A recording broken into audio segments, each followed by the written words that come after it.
Ici, là, nous allons réaliser un projet qui porte sur le confort thermique d'un bâtiment. On va modéliser un bâtiment avec le logiciel console multiphysique. Le logiciel en question, le voici à l'écran, console multiphysique que nous l'ouvrons. On va réaliser un bâtiment simple. On va faire varier les températures à l'intérieur. On va voir comment se comporte le bâtiment en fonction des matériaux utilisés. Notre bâtiment sera simple. Il sera comporté d'une porte, d'une fenêtre et d'un simple matériau en question. Déjà, voici le logiciel en question, console multiphysique, qui est un logiciel de modélisation et de simulation et d'interprétation des résultats. Nous attendons que le logiciel s'ouvre pour que nous puissions voir comment on va modéliser notre bâtiment dans le fameux logiciel. Tout d'abord, il faut respecter les normes de modélisation, ce qui comporte le logiciel console, respecter les normes de modélisation, respecter les dimensions du bâtiment, respecter d'autres paramètres. Déjà, nous sommes ici dans la plateforme de console. En fait, on dit la première de couverture de console, la première page de console. Nous voyons ici, nous avons assistance de modélisation ici, assistant de modélisation. En fait, l'assistant de modélisation, c'est en quelque sorte, vous allez définir tous vos éléments au départ avant de commencer la modélisation. Mais moi, je préfère aller dans le modèle vierge qui est ici en bas. Le modèle vierge que je clique là. Bon, dans le modèle vierge, on clique, on ouvre, nous sommes dans la plateforme de console que voici. La plateforme est constituée de beaucoup d'éléments. Nous avons l'accueil ici en haut. L'accueil, la définition, la géométrie matérielle, physique, maillage, études, résultats et développement. Maintenant, dans la première étape, nous allons venir dans paramètres. Les paramètres ici là, c'est définir les dimensions du bâtiment. Ça veut dire quoi? Si vous avez la hauteur du bâtiment, vous pouvez le définir là. Vous avez les dimensions, l'épaisseur de votre parpaing, vous pouvez le définir là. Vous avez la largeur, profondeur, vous pouvez le prédéfinir là. Mais comme c'est juste un essai, on vous montre comment se comporte le logiciel. On vous montre comment on modélise. On ne va pas faire cela car c'est juste une explication. Vous pouvez essayer chez vous. C'est très simple. Il n'y a pas de complications. On va essayer un pour vous montrer. Vous pouvez mettre le nom, comme vous voyez, vous mettez l'expression. Si c'est la largeur, vous mettez L. Si c'est la valeur, vous mettez sa valeur et l'unité. Donc, n'oubliez pas de mettre sa valeur et l'unité. Bon, maintenant, nous n'allons pas passer par là. Nous allons aller directement dans la géométrie. Vous venez au niveau de géométrie, ici, là. Vous venez au niveau de la géométrie, aussi au niveau du haut. Au niveau de géométrie, qu'est-ce que vous faites au niveau de la géométrie? Première étape, ajouter une composante. Ajouter une composante, c'est comment faire pour ajouter une composante. Vous cliquez sur ajouter une composante là, que voici. Ici, la composante, ajouter une composante, c'est définir quel type de modélisation vous voulez effectuer. Une modélisation 2D, une modélisation 1D ou maison 3D. En ce qui nous concerne, nous allons utiliser la modélisation 3D. Parce que quand tu cliques là-dessus, elle te permet d'appeler d'autres fonctionnalités du logiciel. Déjà, nous avons la fonctionnalité paramètres. Je vous ai expliqué paramètres. Maintenant, on vient dans géométrie. Je vous ai expliqué pourquoi je ne vais pas passer par la méthode que je vous ai expliquée. Maintenant, on va dans géométrie. Qu'est-ce que nous faisons? On part directement, on fait un clic droit du clavier. On vient dans bloc, puisque notre fameux bâtiment sera fabriqué avec des différents blocs. On vient dans bloc. Qu'est-ce qu'on fait? On va prédéfinir nos dimensions de bâtiment. Ici, là, on met la largeur, je vais mettre 10. Tout dépendra de ce que vous voulez concevoir en question. Donc, ne pensez pas que la modélisation est universelle. Vous allez utiliser vos propres valeurs, vos propres dimensions en fonction de la norme architecturale d'un bâtiment simple. Je mets profondeur 10 et je vais utiliser. Ici, là, c'est... Et s'il vous plaît, n'oubliez pas de définir chaque élément que vous construisez parce que notre premier élément sera le sol. N'oubliez pas de nommer le sol. Bon, je nomme là et je mets la hauteur à 0,5. 0,5. Maintenant, je vais centrer mon bâtiment. Je ne peux pas faire varier les positions parce que nous serons sous le sol. Je m'en vais construire l'objet. Voilà notre objet qui est construit en question. Enfin, notre objet construit là, je viens au niveau des repères, je le centre là. Oui, voilà notre repère, il est bien large. Voilà, enfin, notre fameux bâtiment déjà conçu. Il est là. Maintenant, vous pouvez le dézoomer. Dézoomer pour le rendre petit. Vous pouvez le zoomer pour le rendre un peu grand. Tout dépendra de vous. Voilà ça. Voilà notre fameux sol en question. Maintenant, qu'est-ce que deuxième étape? Elle sera de construire le bloc de bâtiment, c'est-à-dire le bloc des 4 murs. Le bloc des 4 murs. Deuxième étape. La deuxième étape sera de construire. La première étape déjà était de construire le sol, qui est voici. Maintenant, la seconde étape sera de construire le bloc de bâtiment, ce qui veut dire les 4 murs. Tout d'abord, on fait toujours un clic droit au niveau du premier bloc qu'on a créé. On vient au niveau de dupliquer, on duplique le bloc. Maintenant, s'il vous plaît, n'oubliez pas de le nommer toujours parce qu'au niveau de côté, les différents blocs avec leurs matériaux, il ne faut pas que vous confondez les blocs. Vous venez au niveau de sol, vous changez, vous mettez bâtiment 1. Bâtiment, c'est mieux de mettre bâtiment. Oh, désolé, mon clavier est... oui, vous mettez bâtiment. Maintenant, le bâtiment ne peut pas avoir les mêmes dimensions que le sol. Donc déjà, on va réduire un peu de 2 mètres. Oui, on met 8. Maintenant, la hauteur de notre bâtiment, elle ne va pas être la même chose que l'autre. On va mettre notre bâtiment à 5 mètres. Je pense que 5 mètres, la hauteur du bâtiment à 5 mètres, elle sera bien haut et elle sera bien spacieuse. On va mettre 5 mètres. Bon, 5 mètres pour observer. Et maintenant, on ne va pas conserver. On va faire varier sa position. La position va varier en fonction de Z. Car là où le bâtiment, le sol déjà a pris 0,5. On va faire varier Z pour que le bâtiment soit posé limite à fleur de notre sol. On peut le mettre ici à 1,5 pour observer. On construit d'abord. Voilà. Vous voyez que même jusqu'à là, c'est un peu ambigu. Vous voyez, c'est un peu ambigu là. Mais déjà, on va l'arranger. C'est pas un souci. C'est pas un souci. Voilà notre premier bloc. Maintenant, on va venir juste travailler au niveau de la coordonnée Z. On met à 2,2 pour observer son comportement. Jusqu'à là, c'est pas assez correct. On met à 2,5 pour voir si c'est correct. On cherche la dimension, la valeur exacte qui sera limite à notre sol. Oui, je pense que ici, là, il est assez limite.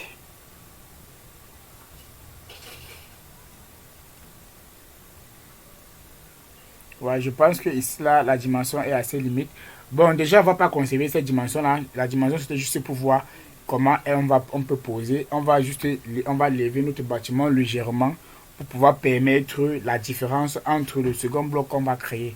Donc, on peut le mettre, puisqu'on a la valeur à 2,8, vous pouvez le noter quelque part ou vous pouvez le conserver dans votre tête car elle vous servira par la suite. On met à 3,5 de hauteur pour pouvoir le différencier. Vous comprendrez pourquoi je fais ceci. Pour voir 3,5, oui, c'est déjà bon. Voilà 3,5. Maintenant, on va construire un deuxième bloc de bâtiment. Maintenant, ce deuxième bloc, je vais vous expliquer comment ça va procéder. On duplique toujours, s'il vous plaît. N'oubliez pas de dupliquer et vous pouvez le conserver parce que c'est toujours un autre bloc. Maintenant, le deuxième bloc, qu'est-ce que ça vient faire en question? Le deuxième bloc vient créer une différence entre notre premier bloc de telle sorte que nous ayons une épaisseur de 0,20. Disons 20 cm ou l'épaisseur de 0,15 en raison 15 cm. Donc, pour avoir la dimension d'un papin ou d'une brique de terre, tout dépendant du matériau à utiliser.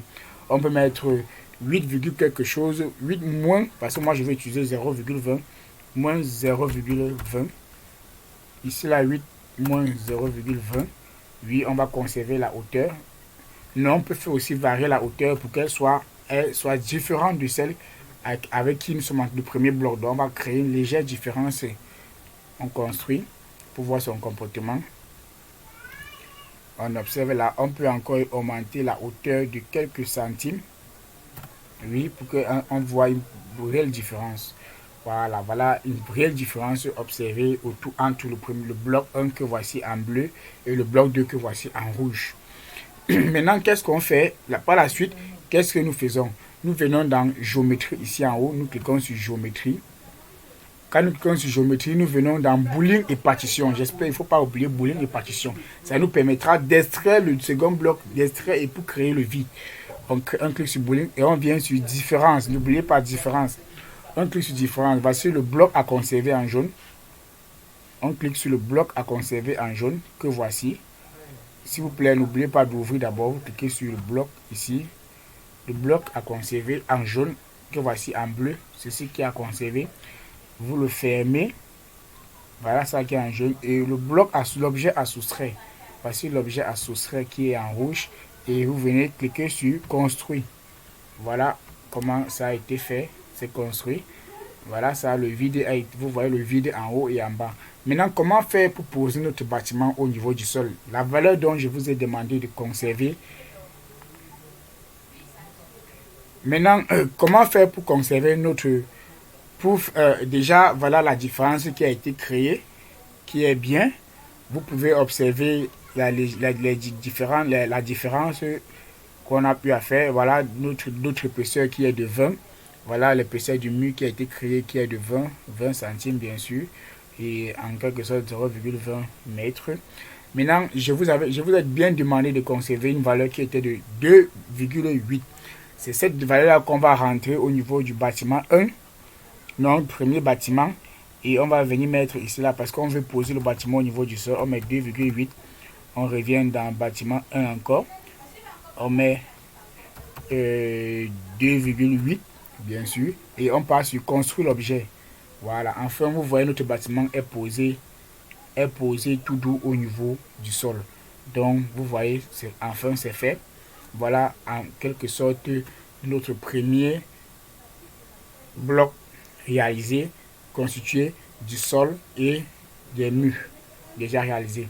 La seconde étape maintenant, la troisième étape, pardon, elle va consister à créer des ouvertures. Les ouvertures, on va créer l'ouverture des portes et l'ouverture des fenêtres.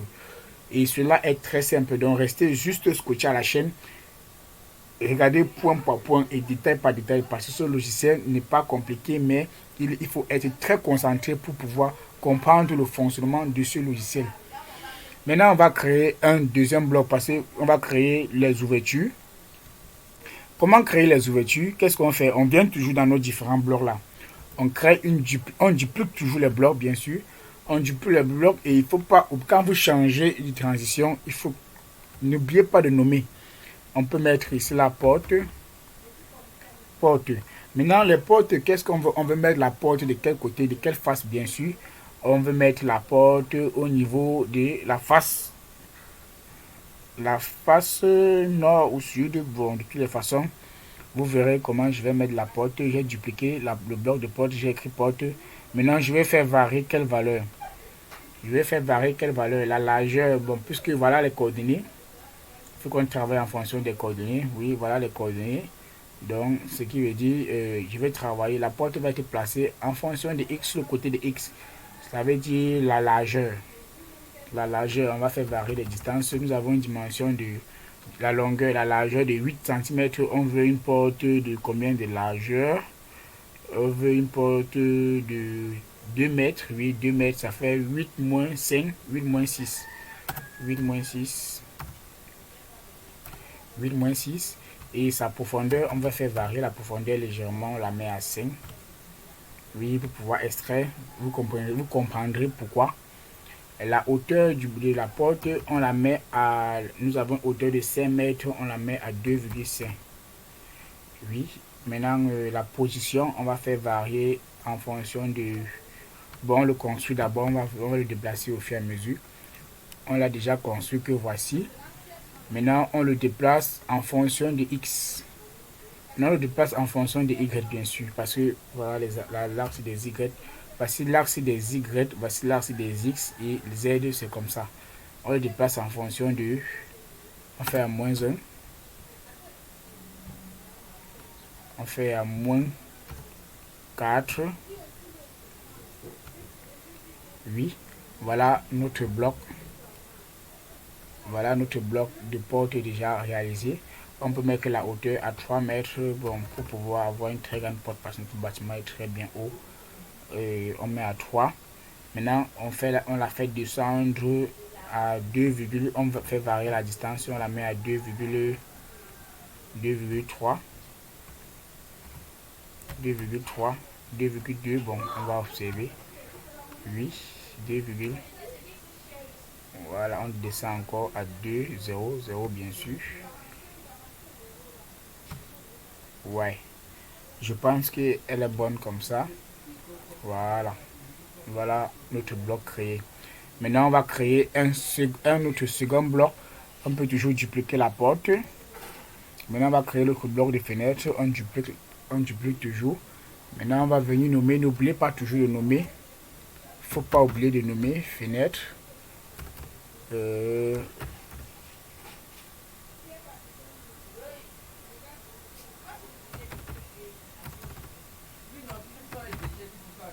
Fenêtre. Maintenant, on va faire au niveau de la fenêtre.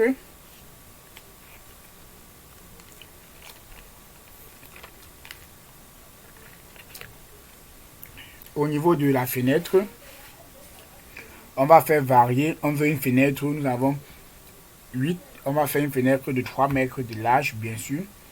Ça veut dire qu'on peut conserver les 6 là, ici, là. Et on peut, en fait, on peut conserver la hauteur de la fenêtre. On la met à 2,50. 2,50. Et on va faire varier. Ça doit être l'opposé de l'autre. On fait à moins 4 une fois directement, comme nous le savons déjà. Moins 4. Ici, on met à 0. À 0 et la Z, on la met à 2,5 et on construit. Voilà le second bloc déjà réalisé. Voilà notre fameuse fenêtre déjà réalisée. Voilà. Maintenant, qu'est-ce que nous faisons? Nous venons encore dans boolean et différence. Parce qu'il faut créer le vide. On vient dans boolean et différence. On vient cliquer dans différence. On clique sur l'objet à conserver, bien sûr que voici en bleu. Et on vient sur l'objet à soustraire. On clique ça et on part construire. Waouh, bien réussi. Voilà enfin notre première étape globale qui a été réalisée avec le logiciel Comsol multiphysique.